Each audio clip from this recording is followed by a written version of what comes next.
Hey, it's Drybear. Another week has come and went, and it's time to check in on the rankings for week 6 of Dragonflight DPS. We'll take a look at all 25 specializations for DPS in Dragonflight and rank them together throughout all PvE content, Raid, and Mythic Plus. As always, if you have any questions or comments for me, you'll find me live every day on twitch.tv/Drybear. Come by and say hi. We'll start the ranking discussion with last week's numbers. This is not week 6, this is week 5. We looked at this last week. So just so we're aware, this is where the classes stood last week in week 5 for Heroic Raid, Mythic Raid, and Mythic Plus. This is using all percentiles across 2 weeks in Heroic Raid, Mythic Raid, and Mythic Plus. The reason I like including Heroic Raid is because it is a representation of what the specs can actually do if they're left alone in a free environment, right? Because Heroic is variable group sizes. You can kind of cook the books a little bit with how you set up your group and what buffs you get and all that. And the difficulty isn't enough where it will constrain any specialization into doing more or less than they normally would. It's kind of cool to see as like a theory of like how high could this spec go? And then we compare that to Mythic Raid where it's a constrained group size. Everyone has the same group size in Mythic Raid, and we compare their numbers when difficulty goes really high, just as a comparison point. So this is week 5. Let's take a look at the week 6 numbers. And boom, here we are. DPS rankings week 6. Already some pretty interesting trends from the last week and the previous weeks that we're seeing come on. So let's go ahead and jump into it. We'll go off the major rankings on the right side, but you can see that some specializations excel at specific types of content over others that may not do as well. Right off the bat, it has been unchanged for at least a month now. Outlaw and Subtlety Rogues are at the top. They are at the top of Mythic Raid and top of Mythic Plus, where difficulty is at its highest. And then they're in the top 5 for Heroic Raid. You can compare that to Assassination, which has been unchanged over the last couple weeks. Assassination parses incredibly well in Heroic Raid. And that's usually just because they don't have to worry about swapping as much. They can cook the books a little bit. And so if situations are ideal and you can get everything you want as an Assassination Rogue, they are capable of putting out incredibly high numbers. But in Mythic Raid and Mythic Plus, where difficulty matters, doing mechanics matter, you can't cheat or cook the books in any way, really, Assassination does exceptionally poorly. So again, if you're just playing Assassination for AOTC and Keystone Master, 15 plus 15s and below, Assassination is just fine. But if you take it into difficult content like plus 20s and above or Mythic Raid, Assassination is going to struggle quite a lot compared to its counterparts. Third overall is Arcane Mage. It has been kind of holding that third spot, but it's slowly starting to slip. As you can see, the Unholy DK is starting to jump up on it a good bit.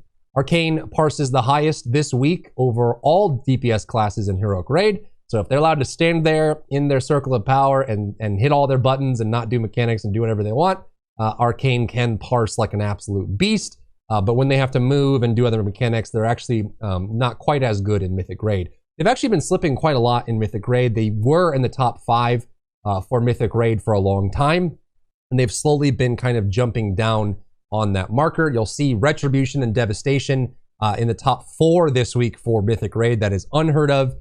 Retribution and Devastation both got a round of buffs. Devastation got several rounds of buffs, and in this week, people are testing them out a lot and parsing really high with Devastation in Mythic Raid. And then you look at Mythic Plus, Arcane is 3rd. So Arcane, basically, if you see a lot of the plus 24, plus 25 groups, some of them are even running double Rogue and then Arcane Mage, or double Rogue and Balanced Druid, or like Rogue Windwalker Arcane Mage, which has kind of been the thing for a long time. So Mythic Plus Arcane does incredibly well. In the 4th slot is Unholy DK. Mostly because they're doing about above average in Mythic Raid and Mythic Plus. If they get good procs and they have support, especially they're a great target for power infusion. Haste affects them majorly. So they're able to do a lot of good parses. And then you can see that in Heroic Raid, their ability to just put out numbers is definitely there. And even when you put difficulty into the mix and constraints on them on how you set up the group, Unholy still does quite well. So best pickup you could definitely have. They're super good. They're excellent on pulls like Dathia and Razagath, where you have to pull mobs in. You can do those slappy hands. They're excellent. Right after Unholy is Windwalker. They have been in the top 5, top 6 ever since the start of the season. They started sledding down a little bit in around week 2, week 3, and then they slowly started working their way back up. That could just be set bonuses and gear, getting good breakpoints. And they also did get some not so like direct buffs, but they got some bug fixes that actually ended up having a nice impact on their overall effectiveness. And they're getting even more bug fixes going into 10.0.5, like their Feline Stomp affecting their mastery and things like that. So overall, excellent. They don't, standing still and parsing, they don't stand up to some of the other classes you can see in Heroic Raid, but when you have to move around a lot and you have to do mechanics, because they're so quick and they can change targets, they do insanely well. They have incredible cleave in Mythic Plus. They do in the top 7 for Mythic Raid, so they're a great pickup overall. Balanced Druid is underneath Windwalker, and they are, in the top 6 across the board, a little bit lower in Mythic Raid, but when it comes to Mythic Plus and Heroic Raid, they parse like crazy. They're getting a tree rework, as are almost all of the Druid specs going into 10.0.5, so we'll have to keep an eye on it to see how that goes. Havoc Demon Hunter is right underneath Balance. They, just like Windwalker, they started high at the start of the season, started sliding down a little bit, and then they're on their way back up, and they're kind of just hovering in the top 6 for difficult content. Surprisingly, they're not parsing as well in Heroic Raid, but when you have to count on them, they do well, and I'm sure most of us know a Havoc Demon Hunter that can hit the numbers really nicely. Enhancement Shaman is underneath Havoc overall. They parse well, especially if they're running the proc build for Ascendance, and they can get multiple procs in a row. They can just dominate the damage charts. When it comes to Mythic Raid and Mythic Plus, they're in the top 3rd. They're not quite as, they're not scoring quite as high as the other specs up there, but they're just as good. They're easily, you can bring them. They're closer in Mythic Plus than they are separation-wise in Mythic Raid, but they're still incredibly good. And as you can see by the top chart here, a lot of the classes and specializations that are in the top charts above enhancement are melee, and so they're going to benefit from having Wind Fury in their group, right? So if you run like an Outlaw Rogue, a Ret Paladin, a Feral Druid, and a Windwalker in your raid group, and you put an enhancement in there, they're going to scale that up even more, which is super good. Underneath enhancement is Marksmanship. They do well in Heroic Raid and Mythic Raid. They've been falling maybe one spot a week in Mythic Plus. They are getting a pretty big change with the loss of Double Tap going into 10.0.5. So we'll see how that impacts them, but they're still one of the best damage specs you can pick up. Shadow Priest is under Marksmanship, and they have climbed. They did get a nice set of changes over the last month, and they're getting even more going into 10.0.5. The biggest of which is just getting their non-spec related abilities are going to be giving them Insanity now, like Mind Games and Halo, Divine Star, things like that. And they did get a nice buff in the last balance tuning as well. And that has seen them, I mean, in the start of the season, they were down in the bottom 3rd. Then they slowly worked their way up to the middle. And now you can see Shadow is actually in the top 3rd for Mythic Plus, and they're about in the middle for Heroic Raid, Mythic Raid. So they're still climbing. Doesn't see any reason for them to stop. And the changes that are coming their way are only going to benefit them. So Shadow Priest doing very, very well. Feral Druid is underneath Shadow, still above the halfway line. They do better in difficult content, Mythic Raid and Mythic Plus. And I would argue that this, just like Retribution and some of the other specs, is because of the skill floor. They just don't have the same, if you're taking them into average content without a lot of preparation, they can fall flat. As you can see, they're in the top 5 for Mythic Raid DPS output parsing this week. Underneath them is Devastation Evoker, and after many, many, many balance changes, they've been climbing. They're actually in top 4 for Mythic Raid this week. I'm curious if this is just Mythic guilds that have cleared all of Mythic, starting to bring in the classes that they didn't need for, the first push through clear, and they're trying to see how high they can parse them. I doubt it. Law of large numbers usually writes that off when there's just this many parses. But Devastation doing very well in Mythic Raid, just like Feral and Retribution. So a nice retribution for them as they climb the charts again. They do okay in Heroic Raid, and they still do bottom 3rd for Mythic Plus. So we'll see how that grows over time. Demonology. A pretty big fall from grace at the start of the season. They were in the top 6. They were in the top 3 for pre-patch and then preseason. And then as the season started, they kind of started sliding down. So Demonology in the bottom rung for Heroic Raid. You can see Affliction is up for Warlocks in Heroic Raid. So if they can stand still and do everything right, Affliction can still parse, but they're still at the bottom for difficult content. Demonology has fallen in Mythic Raid as some of the other specs have started to climb up. And in Mythic Plus, Demonology still does great. But they're getting some pretty big nerfs to their AoE burst potential in 10.0.5. So we'll see. I would expect Demonology to fall even more in Mythic Plus, but we'll see what the rankings look like at the end of next week after the big patch. Under Demonology is Retribution Paladin. They've been climbing super hard. They haven't really climbed much in Mythic Plus or Heroic Raid. They're just slow, and sometimes it's hard to get to the area and get their damage off when things are moving constantly and you have to be dodging, thundering, and all that stuff. But they ever since the big, massive buff that they got, they have been doing exceptionally, like way better in PvP and in Mythic Raid. So if you know how to play Ret and you play it well, they can parse like a demon. They're insane. But overall, their parse numbers really haven't come up much since the start of the season. So those buffs obviously helped the top percent, but they didn't have much of an impact on everybody else for Retribution. Assassination Rogue is underneath Ret, mostly just because of its Heroic Raid parses. There's just, I guess, a lot of diehard Assassination Rogues in Heroic Raid. They get AOTC and they stop doing anything higher than that. And if they go into Mythic Plus, they just play Outlaw or Subtlety, and that's the end of the story there. Arms Warrior is underneath Assassination, so Arms Warrior is kind of pushing Fury down. It's been sad to see this. I remember Fury was in the top 5 for week 1, and then they've just been like, someone came along and just covered them in butter, and they just were rolled down the hill, and they're sliding and sliding. They can't get a grip.